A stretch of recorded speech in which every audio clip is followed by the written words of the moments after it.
లో ఈసీ ఉన్నది వచ్చేసి కొంచెం ఎక్కువ కాస్ట్ ఉంటుంది అనమాట. లో ఈసీ అంటే ఈసీ ఏంటి, ఎలక్ట్రిక్ కండక్టివిటీ అంటే ఏంది అంటే పచ్చిగా చెప్పాలంటే మన భాషలో. హాయ్ గైస్, మనం ఇప్పుడు వచ్చేసి కోకోపీట్ తయారు చేసే ఇండస్ట్రీలో ఉన్నామన్నమాట.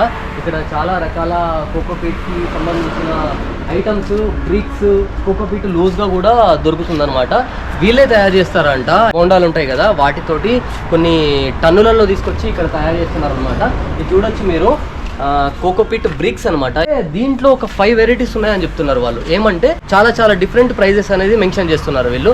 మరి ప్రైజెస్ ఎందుకు ఎక్కువ తక్కువ ఉన్నాయని నేను వీళ్ళని అడిగితే వీళ్ళు చెప్పిన ఆన్సర్ ఏంటంటే, దాన్ని కోకోపీట్ అనేది ఎట్లా కొలుస్తారు అంటే ఏది మంచిది ఏది మంచిది కాదు అనే దాన్ని ఈసీలలో కొలుస్తారంట. ఈసీ అంటే ఎలక్ట్రిక్ కండక్టివిటీ అని చెప్పారు.